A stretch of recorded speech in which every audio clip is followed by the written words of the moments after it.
Now students, today we all are also going to learn our unit number 1 of 9th class, the 1.1 poem Walk a Little Slower.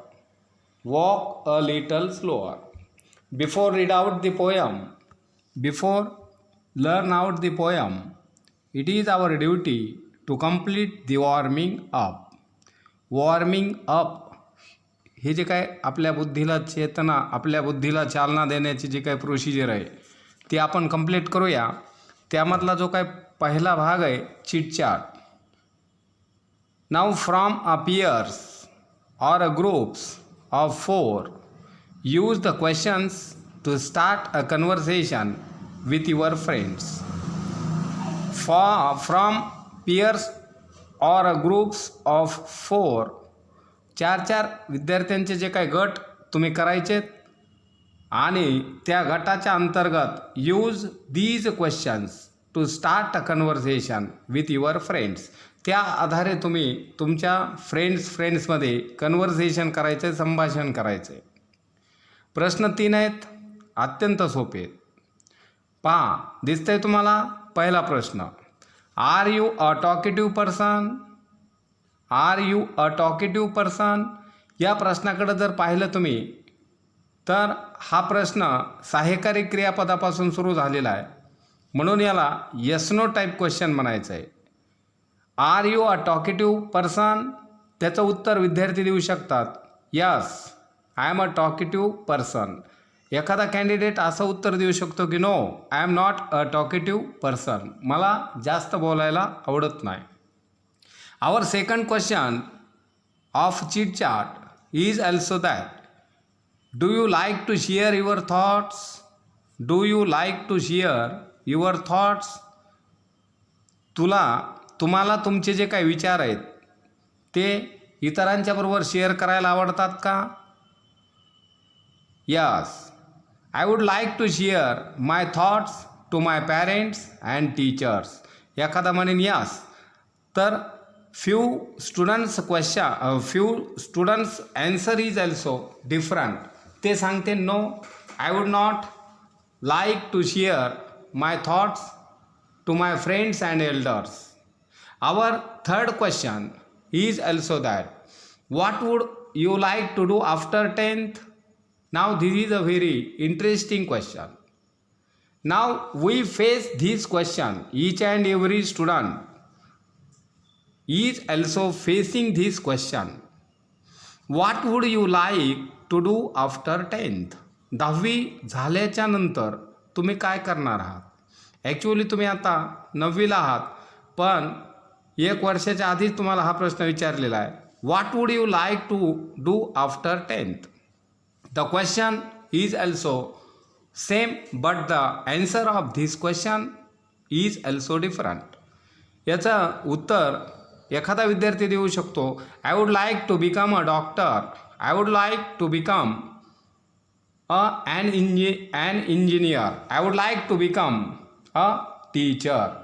म्हणजे these questions are the personal feelings questions and it is your first responsibility to complete it one by one.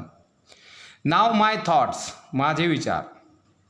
From groups of 4 to 6, discuss the following with your friends in the group and then complete the sentences. याच्यामध्ये ABC दिलेलं आहे. याच्यामध्ये सुद्धा 4 ते 6 विद्यार्थ्यांचा group करायचा आहे आणि तुम्हाला डिस्कशन करायचे आहेत.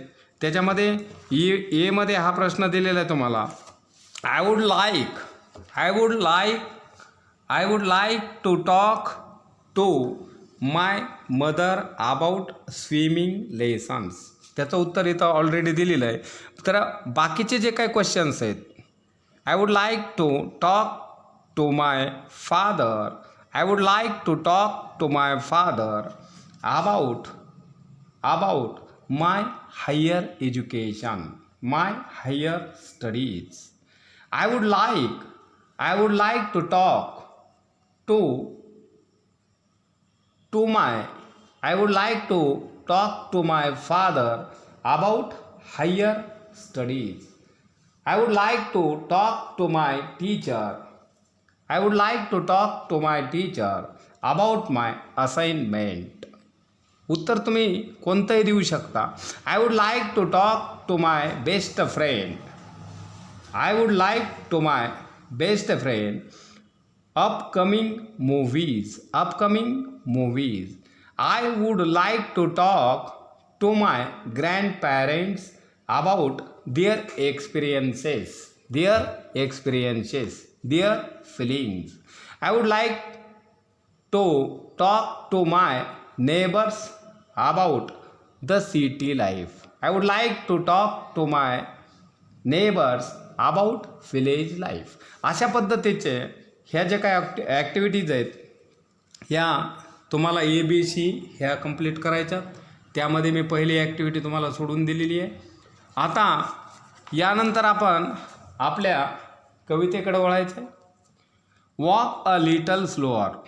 विद्यार्थी मित्रांनो, वॉक अ लिटल स्लोअर ही जी काही कविता आहे ही कविता अत्यंत सुंदर आहे. Walk a little slower is a fine and interesting poem to our syllabus. Actually, there are 4 stanzas to this poem. The total stanzas of this poem are also the 4. And there are 16 lines. There are 16 lines in this poem. And there are 2 main characters. Actually, the characters of this poem are also the 2. Number 1 is also child, and the second character of this poem is also the father. विद्यार्थी मित्रांनो, कवितेकडे जर समजा तुम्ही सहज पाहिलं तर तुम्हाला असं दिसतंय, the title of the poem is also walk a little slower. Number of the stanzas are also 4. Number of the lines are also the 16. There are 2 main characters and they are also child and father. Actually, this is the conversation between the child and father. But the speaker of the poem is also child. And the listener of the poem is also the father. मुलगा बोलतोय. कुणाला बोलतोय? वडिलांना बोलतोय. आणि काय म्हणतोय तो? Walk a little slower. बाबा तुम्ही हळुवारपणे चाला. Why? Because I am also very small. मी कसा आहे? अगदी लहान आहे. आणि लहान असल्यामुळं तुम्ही हळुवारपणे चालावं अशी माझी इच्छा आहे. आता हे सगळं पाहिल्याच्या नंतर आपल्यासमोरचा आणखीन एक महत्त्वाचा प्रश्न आहे की what is the message of this poem. या कवितेतून आपल्याला काय संदेश मिळतो, किंवा what is the theme of the poem, किंवा what is the central idea of the poem. या कवितेची मध्यवर्ती कल्पना काय, किंवा या कवितेची थीम काय, या कवितेचा मॅसेज काय. The message of the poem is also that it is our duty to follow our parents and importance of our parents as a role model. की हे आपलं आद्य कर्तव्य आहे की आपण आपल्या पॅरेंट्सच्या, आपले जे काही बाबा आहेत, आपले जे काही पप्पा आहेत, आपले जे काही वडील आहेत, त्यांच्या मागोमाग आपण चाललं पाहिजे. त्यांच्या स्टेप बाय स्टेपने आपण गेलं पाहिजे आणि त्यांनाच आपण आपला रोल मॉडेल हे मानलं पाहिजे. हा मॅसेज या कवितेतून तुम्हाला आम्हाला सगळ्याला दिलेला आहे. ॲक्च्युअली जर समजा लहान आहात 5वीच्या विद्यार्थ्याला जर विचारलं हु इज युअर रोल मॉडेल, तर ते दुसराच एखादा रोल मॉडेल सांगून टाकतो. जसं काय ते यांची सगळी जी काय फीस वगैरे कंप्लीट करतात. My personal opinion is also that our parents and our elders are our real role model. Now, walk a little slower daddy. आता आपण याचा मराठीतून अर्थ पाहू. Walk a little slower daddy. बाबा थोडे तुम्ही हळूहळू चाला. Actually this is the wish of a child who is also very small. Means the speaker of the poem is also a child and he is also speaking with his father. And his request is also that walk a little slower daddy. तर इथं तुम्हाला प्रश्न होऊ शकतो की what was the request of a child to his father. आणि त्याचं उत्तर असू शकतंय the request of a child is also that walk a little slower father और daddy. Walk a little slower daddy said a little child so small. बाबा थोडे हळुवारपणे चाला. अगदी मी लहान आहे आणि मी लहान असल्यामुळं आपण हळुवारपणे चाला. Said a little child so small. एक लहान मुलगा आपल्या बाबांना म्हणतो, विनंती करतो. I am following in your foot steps. मी तुमच्या पावलावर पाऊल टाकून चालत आहे. मी तुमच्या पावलावर पाऊल टाकत आहे. I am following in your foot steps. आणि तुम्हाला याआधी सांगितलं it is our responsibility to follow the steps of our elders, the steps of our parents, and I don't want to fall in my life. My wish is also that to follow in your footsteps. मी तुमच्या पावलावर पाऊल टाकत आहे आणि मला अपयशी होण्याची इच्छा नाही. And I don't want to fall. I don't want to fail. मला अपयशी होण्याची इच्छा नाही की मी नेहमी कधीही सक्सेस होणार आहे. की याचं असं पर्सनल मत आहे की मला कधीही फेल्युअरची आवश्यकता नाही. Now the next stanza of the poem. Sometimes your steps are also very fast. In the second stanza the poet means a small child tells to his father. Sometimes म्हणजे कधी कधी. Sometimes your steps are very fast.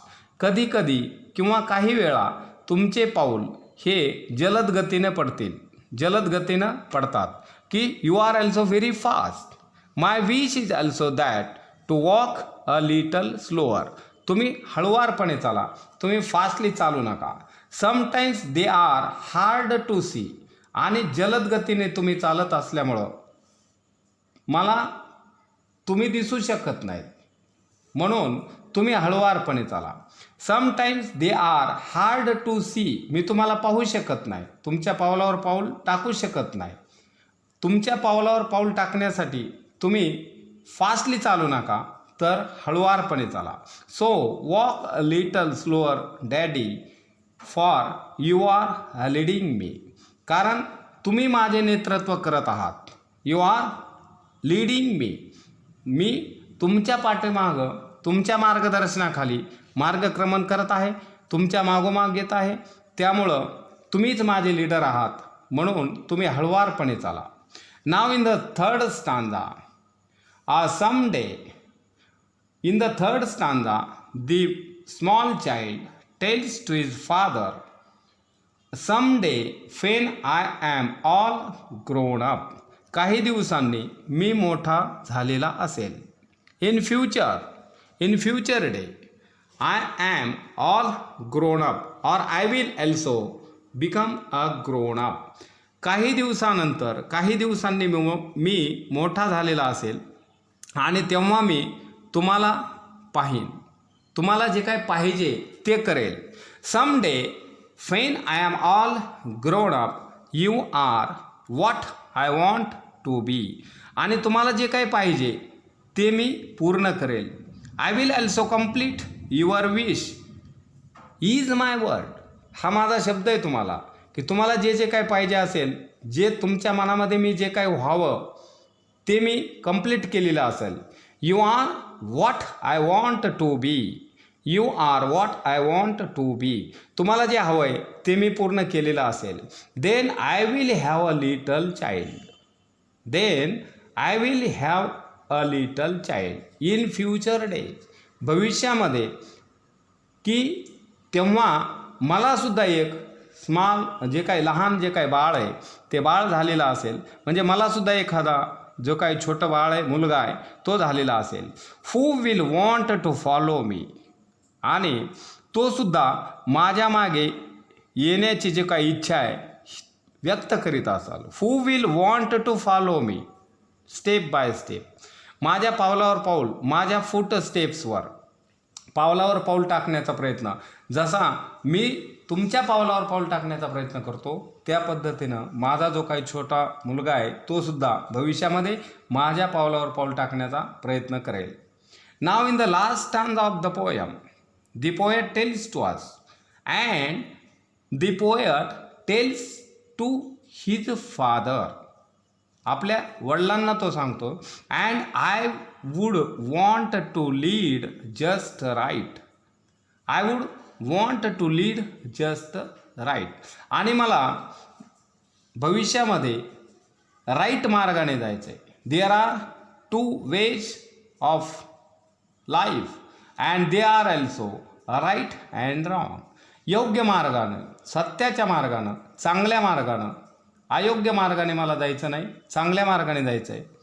आणि हे जे काही तुमचं नेतृत्व आहे ते मला स्वीकारायचं आहे. And I would want to lead just right and know what I was true, what I was true, नेहमी सत्याचा मार्ग मला अवलंबवायचा आहे, आणि मी जे काही खरे होतो हे भविष्यामध्ये तुम्हाला मी दाखवून देणार आहे. So walk a little slower daddy for I must follow you, म्हणून बाबा तुम्ही हळूहळू चला, कारण मी तुमचे अनुकरण केलेच पाहिजे. इथं मस्त आलेलं आहे, आय मस्ट फॉलो यू और I must follow your steps और I must follow your foot steps. पहा, अशा पद्धतीचे याचा ऑथर जे काही तर अननोन आहे, अननोन म्हणजे कवितेचा जो काही लेखक आहे त्याचं नाव दिलेलं नाही आहे. आता जर समजा तुम्ही पाहिलं की रायमिंग वर्ड्स, तर या कवितेमधले जे काय रायमिंग वर्ड्स आहेत की small, fall, see, me, be, me, true, you, अशा पद्धतीचे असते. तर आता यानंतर हे जे काही इकडचे जे काही क्वेश्चन्स आहेत ते क्वेश्चन्स आपण पाहू. Now our first question is also that in English workshop. Read the poem aloud. It is your household activity.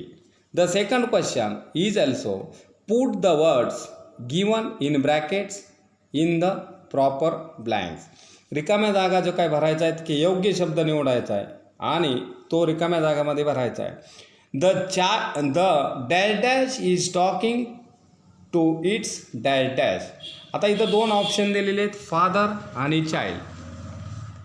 तर तुम्ही पहिल्यामध्ये फादर लिहू शकत नाहीत. The child is talking to its father. पहा, the child is talking to its father. आता इथं it's आलं आहे, इट्स हे लहान मुलगा आहे त्याच्यामुळं इथं इट्स आलेलं आहे. नाव the second question, the dash dash is leading and the dash dash is following. उत्तर असं आहे, the father is leading and the child is following. The third question, someday the dash dash will become a dash dash. आणि त्याचा answer असा आहे, someday the child will become a father. The last question, the dash dash does not wish to fall while falling its dash dash. The child does not wish to fall while falling its father. अशा पद्धतीचे English वर्कशॉपमधले जे काही questions आहेत ते English वर्कशॉपमधले जे काही questions आहेत ते तुमचं एक क्वेश्चन घेतलेला आहे. आता या उजव्या साईडचे, राईट साईडचे जे काही क्वेश्चन्स आहेत ते पहा. समजतं ना सगळ्याला? Now the first question. What would happen if the child tried to walk fast? Why? पहा, what would happen if the child tried to walk fast? Why? जर तो जो काय या कवितेमधला जो काय छोटा मुलगा आहे तो जर फास्टली चालला तर काय होईल असा प्रश्न आहे. पहा, if the child tried to walk fast he will not able to understand the action, the thoughts, and he will fail. जर समजा हा या कवितेतील छोटा मुलगा जर फास्टली जर समजा चालला, त्यांनी जर फास्टली चालण्याचा प्रयत्न केला तर तो छोटा असल्यामुळं तो एकतर पडेल किंवा त्याला त्याचे जे काही वडिलांची जे काही ॲक्शन आहे ही समजणार नाही, त्यांचे जे काही थॉट्स आहेत हे सुद्धा अंडरस्टँडिंग होणार नाही. Now the second question is also, does the word walk refer only to act of walking? परत पहा प्रश्न, does the word walk refer only to the act of walking? What does the poet actually mean to say? पहा, does the word walk refer only to the act of walking, हे जो काही शब्द आहे की वॉकिंग म्हणजे चालले, हा इथं योग्य आहे का? What does the poet actually mean to say? कवीला आपल्याला वॉक या शब्दातून नेमका काय संदेश द्यायचा आहे? पहा, no, it is not used to walk. The poet want to say that the father should speak and help him. इथं वॉक म्हणजे चालणे असा जर अर्थ असला तरीसुद्धा याच्यामधून कवीला हे सांगायचं आहे की it is not used to walk. The poet wants to say that the father should speak and help him. वडिलांनी त्याच्याशी बोललं पाहिजे आणि त्याला मदत केली पाहिजे, या संदर्भात तो शब्द आलेला आहे. त्यानंतर पहा, what do the foot steps of the father refer to? What do the foot steps of the father refer to? Now the foot steps of father refer to the individual gesture. वैयक्तिक जे काय हावभाव आहेत हे वैयक्तिक हावभाव यामधून आपल्याला रेफर होतात. त्यानंतर जो काय स्वभाव आहे की ज्याला आपण मॅनरिझम म्हणतो, action and also character that makes a person a successful in life. त्यानंतर जो काय हार्ड क्वेश्चन आहे, हे प्रश्न जरी समजा तुम्हाला हार्ड वाटत असले तरी प्रॅक्टिसने ते तुम्हाला निश्चितच समजल्याशिवाय राहणार नाहीत. What qualities of your parents elders would you like to adopt? Adopt म्हणजे स्वीकारणे. What qualities of your parents elders would you like to adopt? आता इथं सहज तुम्ही उत्तर देऊ शकता, I would like to adopt my parents qualities such as their ability, their noble thoughts, their actions, their kindness, their love for others, their disciplines, their hard work, their honesty and also the perseverance म्हणजे चिकाटी.